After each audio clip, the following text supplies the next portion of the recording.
మన ధర్మం కాబట్టి బర్డ్స్ కి వాటర్ ఇలాంటి కొండలో వాటర్ పోయడం, ఫుడ్ పెట్టడం, చెట్లకి నీళ్లు పోయడం వేసవికాలంలో చేస్తే మనకి ప్రకృతిని కాపాడినందుకు మనం కొంచెం హెల్ప్ చేసినట్టు ఉంటుంది.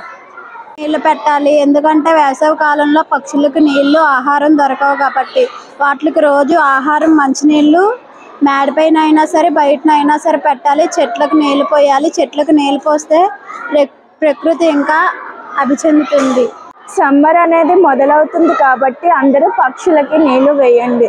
సమ్మర్లో మనము అలాగా సమ్మర్ అంటే పక్షులకి ఎక్కడ ఆహారం అనేవి దొరకవు కాబట్టి నీళ్ళు అనేవి దొరకవు కాబట్టి మన ఇంటి మేడ మీద ఇలాంటి కుండలతో ఇలాంటి గోధుమలు వేసి మంచినీళ్ళు మరియు గోధుమలు వేసి పక్షులకి ఆహారం నీళ్లను పెట్టండి. మా స్కూల్లో కూడా రోజు ఇలానే చేస్తూ ఉంటాం. అనేక రకాల పక్షులు వస్తూ ఉంటాయి.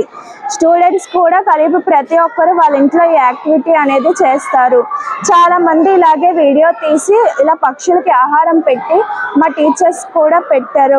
రోజు మా స్కూల్లో ఇలాగే చేస్తూ ఉంటాం. రకరకాల పక్షులు వస్తాయి. సమ్మర్ వస్తుంది కాబట్టి పక్షులకు నీళ్లు వేయండి. నా పేరు ఎన్ సుమతిబాయి, కేడిపిఎం హై స్కూల్ హెడ్ మిస్ట్రెస్గా పనిచేస్తుందండి.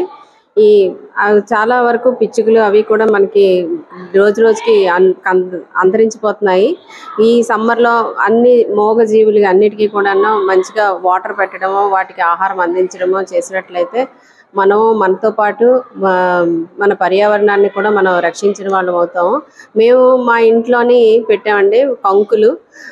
చాలా చక్కగా పిచ్చుకలు, ఉడతలు, కాకులు అన్నీ కూడా వచ్చి వాటితో పాటు వాటికి ఒక ఆహారం ఒక స్పెషల్గా ఒక బౌల్లో వాటర్ కూడా పెట్టడం జరిగింది. ప్రతిరోజు కూడా మార్నింగ్ మేము ఏది వండుకుంటే అది ఒక బౌల్లో వేసి వాటికి పెట్టడం జరుగుతుంది.